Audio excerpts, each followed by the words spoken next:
In a quiet region of eastern Kentucky, where fog clings to the trees and silence fills the open fields, there lies a tale nearly 2 centuries old. This story, buried in forgotten journals and whispered by those who still remember, does not follow reason. It refuses to obey science, logic, or anything known to the modern world. In the autumn of 1834, a preacher named Reverend Ezekiel Morrison arrived in a distant place known as Pine Hollow. Alongside him were his daughter's 2 identical girls named Rachel and Rebecca. They were only 9 years old. However, what they carried within them went far beyond what children should ever hold.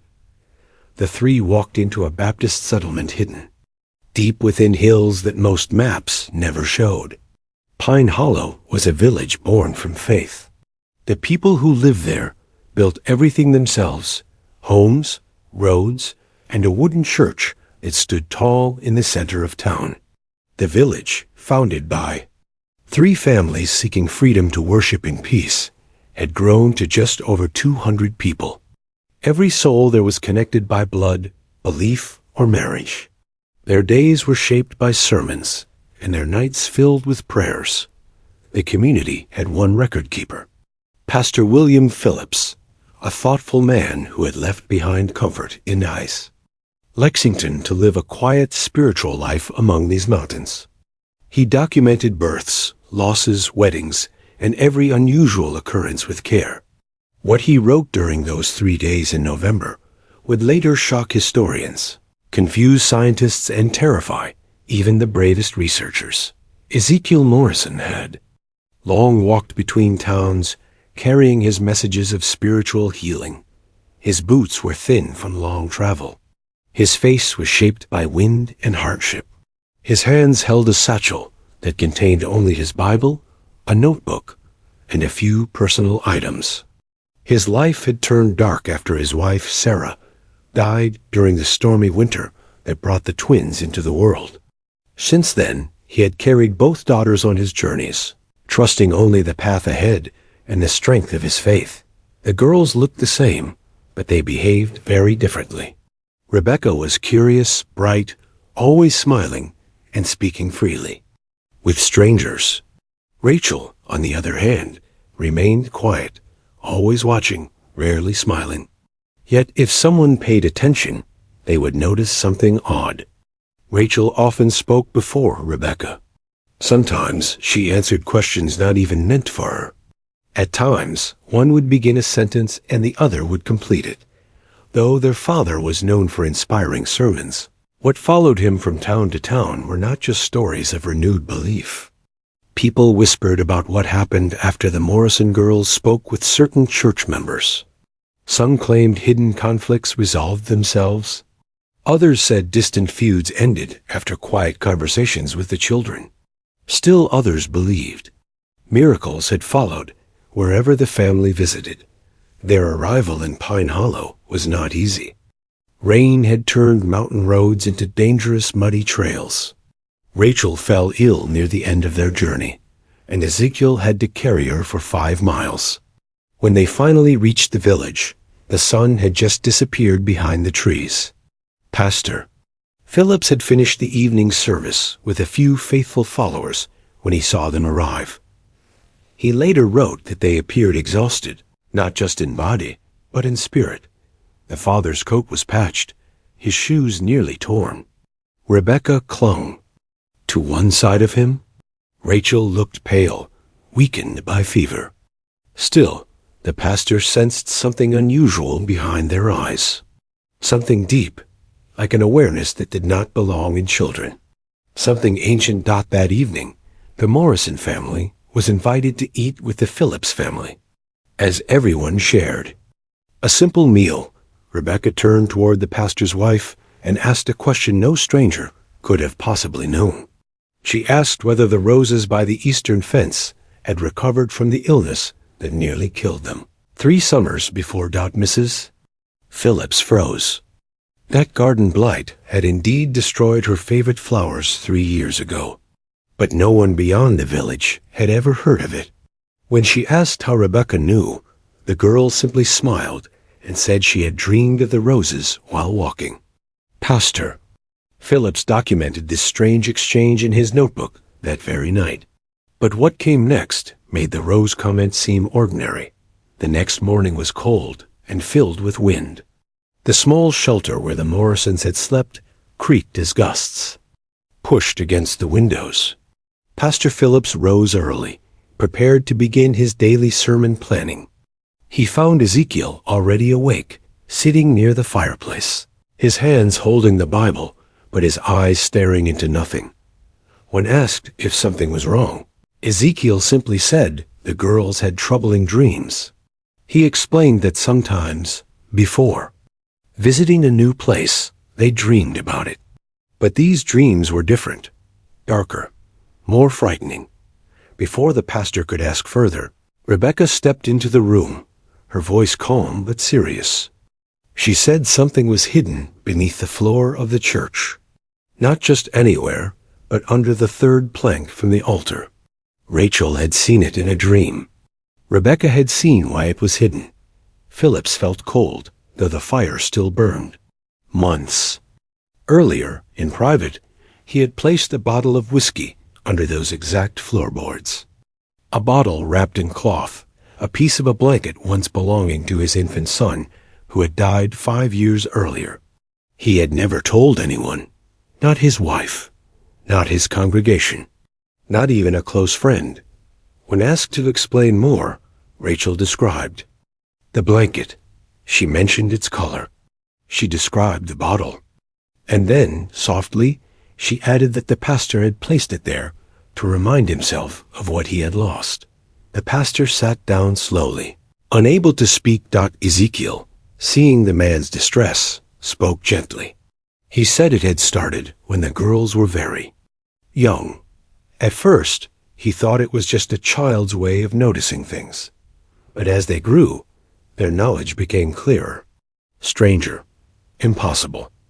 That Sunday morning, the church in Pine Hollow filled with warmth as candles were lit and songs echoed through wooden walls.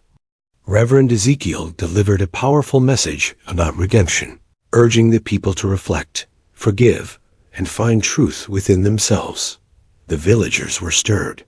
They listened with still hearts and hopeful minds. But it was not the sermon that changed their lives. What followed afterward brought silence, then horror, then trembling. As people began leaving the church, Rebecca approached a man named Samuel Turner. He was a farmer, respected and admired for generosity and wisdom. Rebecca looked up at him, eyes calm, tone soft, and asked, "If someone takes money from the church but plans to return it, is it still wrong?" Then she said, "My father believes forgiveness follows true repentance." Turner's face lost all color. For 6 months, he had been removing small coins from the offering plate to cover personal losses. He told himself it was temporary, that he would repay it. No one knew. Until now. Before he could speak, Rachel walked toward a woman named Martha Whitfield, an elder widow with great influence in the community. Rachel asked if her husband had truly died in the accident. She mentioned letters. Hidden letters. Mrs. Whitfield stumbled. Her husband had abandoned their family 15 years earlier, stealing money and disappearing. She had claimed he died during a farming tragedy to avoid shame. The letters were real. She kept them, hidden letters from Missouri, full of regret and pleading. As minutes passed, the two girls moved across the room, stopping in front of different people. They spoke without anger. They revealed secrets. Every confession hit like a wave, truths no child could possibly know. They told Dr. Hayes about his patients who had suffered due to his lack of proper training. They whispered to the Millers about the son they kept locked away upstairs, ashamed of his mind. They told Thomas Brett about his quiet meetings with Elizabeth Carter, a married woman whose husband often traveled. No blame, no punishment, just truth. But then Rebecca turned to face the altar. She stood before the wooden cross and placed her hand on it. Her voice, though soft, carried across the room like thunder. "This is holy ground," she said. "But something happened here. Something that stained this place forever." She spoke a name, the Whitman family. Then asked Pastor Phillips if they really died in a house fire. She said they died in the church, and some people knew. The church froze. Not a sound moved. Even the wind outside had vanished, as if the world itself was listening. The Whitmans were part of the town's earliest days. Jacob and Mary, and their twin daughters, Faith and Hope. Everyone believed they died during a storm. Their house had burned. That was the story. But now that story had cracked out. An old man named Thompson, one of the founders, slowly stood. His joints ached. His voice, though aged, held weight. "You speak of memories buried long ago," he said. "You describe people you never met. How can this be?" Rebecca's voice remained steady.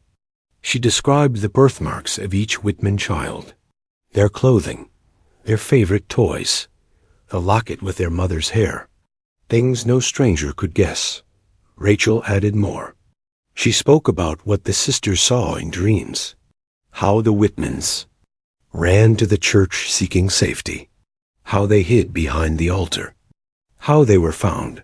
Pastor Phillips remembered whispers, glances between elders, unmarked graves, flowers left without explanation. Someone shouted, "This is nonsense." But then others began to speak. Stories surfaced. Details matched. A bottle that would not break. Blood stains that never washed away. Bones hidden in walls. Dr. Hayes admitted finding fragments, small pieces, during repairs. He thought they were stone. Now he was not sure.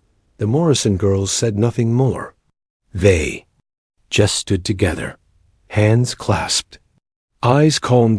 When asked how they knew such things, Ezekiel responded with sorrow. He said Sarah, their mother, had sometimes sensed things, but his daughters had something stronger.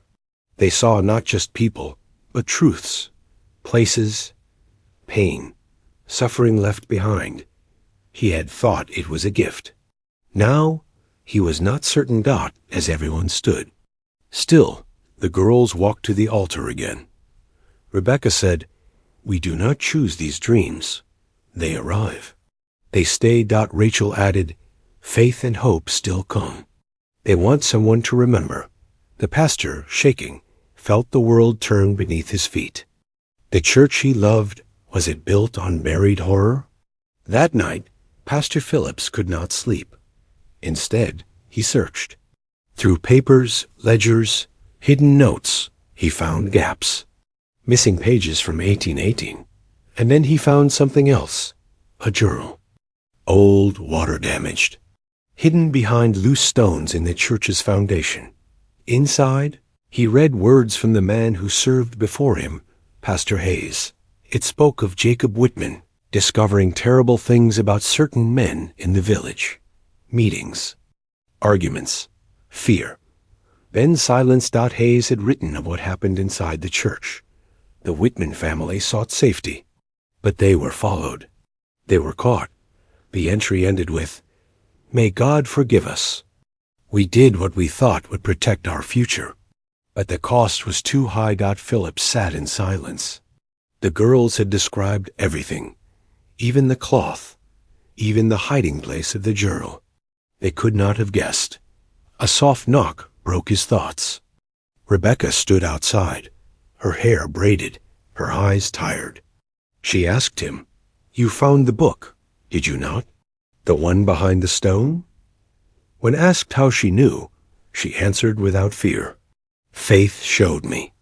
She said Pastor Hayes was a kind man who was forced to do wrong. She wanted truth to come out. Pastor Phillips, overcome, asked what exactly the girls saw. Rebecca replied, "Everything. Not only what happened, but why. The men never wanted to kill. They wanted silence." The following morning brought unexpected change. As the Morrison family prepared to leave Pine Hollow, a stranger rode into town. His clothes were clean, his boots polished, his eyes sharp and professional. He introduced himself as Thomas Brennan, a solicitor from Lexington. He had come searching for information regarding a man named Marcus Webb, who had disappeared many years ago while traveling through these mountains.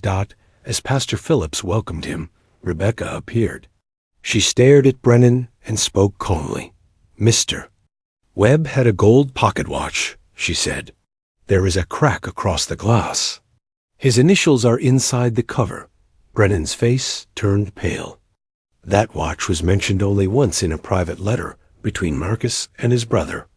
Rachel stepped forward. "The watch, the coins, and his horse's bridle are buried behind the church," she whispered. "Elder Thompson placed them there. After the incident, Phillips felt his knees weaken. He remembered the journal. He remembered the guilt. Now there was a chance for truth, proven not only by words, but by buried evidence.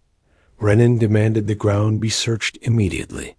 Elder Thompson, standing nearby, looked worn and weary. His body had aged, his eyes hollow. He walked slowly to the gathering crowd and said, "You do not understand. We were trying to survive. Winter was near. Our children were hungry. We only meant to take his money." But he resisted. Then he fell. Silent, several men began to dig. Just 3 feet down, the soil changed. Something metal caught the light. They found the watch, the initials, the cracked glass, the leather bag. Even the bridle, though decayed, still held its shape. Elder Thompson, now trembling, confessed. "There were others," he said. "Not just Webb. We targeted travelers. They came alone, carried gold. We waited along the trails. Then we built this place with what we took." Rebecca and Rachel stood beside the church, listening quietly. They said nothing. They did not need to. Brennan, stunned by the unfolding horror, asked who else had been involved. Thompson named 2 more men, Samuel Bradford and Marcus Perry. That evening, as darkness returned, Pastor Phillips stood before his congregation and said nothing. The voices of the dead had spoken. The town had listened. The next day, a sheriff, a judge, and 2 federal marshals arrived. Brennan had reported everything. Judge Harrison, a tall man with white hair and a firm voice, turned the church into a temporary courtroom. The villagers gathered. The air felt heavy with truth. He asked the twins how they knew about the buried evidence. Rebecca answered, "Faith told me. She showed me what happened. She wants the truth remembered." Rachel added, "We feel what others felt. We hear what they could not say." Sheriff Mackenzie asked how many people had died. Rebecca replied, 11 men. Over 3 years, Rachel continued. One was a preacher. His horse had a white star. He carried gold sewn into the saddle. The sheriff checked his notebook. The details matched a case from 1819. A preacher named Samuel Collins had vanished. His horse had a star. His destination had been Tennessee. Elder Thompson rose again. His hands shook. His voice cracked. "What they say is true," he admitted. "Jacob Whitman was my brother-in-law. I told him what we were doing. I thought he would stay silent, but he could not. He threatened to expose us. We followed him to the church. That night, we ended everything." The room remained still. Rebecca looked at the judge. "You must know about the babies," she said. Thompson's face twisted with pain. Mary Whitman was expecting. "Twins again. We never meant to harm them. But we acted too late." Rachel stepped forward. Faith and hope were not the only ones lost that night. There were 4 voices. A doctor from the community confirmed what he remembered. Evidence of pregnancy. No burial, no prayer. Just silence. Ezekiel spoke.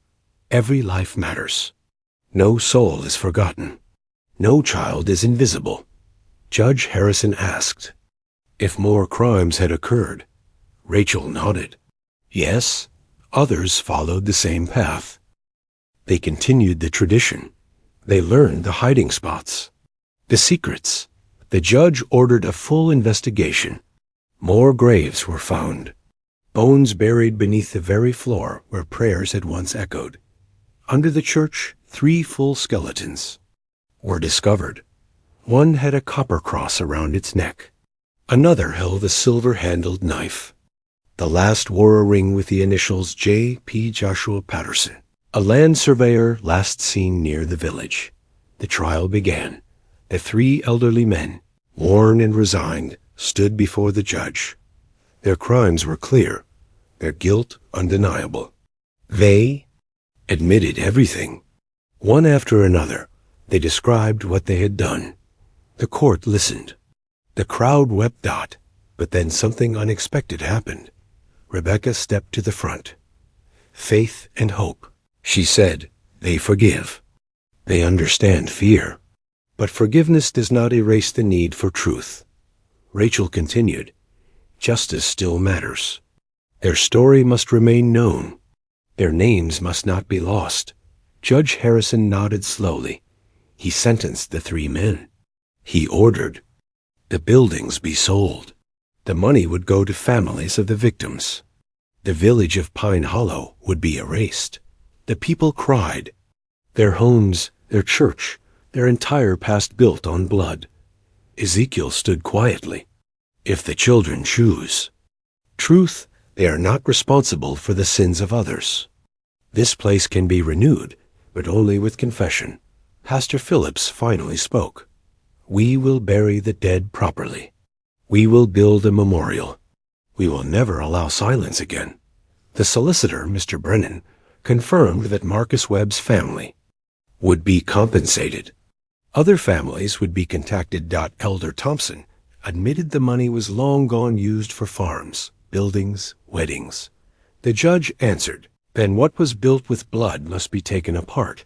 But before the crowd left, Rebecca offered one last warning. There is more, she whispered. The killings did not stop in 1820. They kept going, not by the same men, but by those who learned from them. The sheriff stood tall. We will find them. As the court adjourned, the villagers left in silence. Nothing remained the same. Church floor was torn apart. Teams worked for days. More remains surfaced. Names matched old records. Lost men, missing fathers, vanished husbands. Every discovery confirmed what the girls had said. Pastor Phillips, shaken to his soul, asked himself how 2 children could know so much. Rebecca answered him quietly. We hear. We see. Not through eyes, but through something else. We cannot stop. The dreams. Rachel added. Sometimes they come too loudly. It is hard to rest. Phillips watched the girls and wondered if innocence could truly carry such a burden. He chose to stay and rebuild, to honor the dead, to keep memory alive. 3 weeks later, Pine Hollow no longer existed. The church was dismantled. The villagers had scattered. The wind moved through the valley, now quiet again. But in distant places, the story spread. 2 sisters, identical, gifted, cursed. They walked from town to town. Secrets followed. Healing came. Justice returned. No one could explain it. Some called them angels. Others believed their gift came from something else. But everyone agreed on one truth. The dead had found their voices. And 2 9-year-old girls had listened.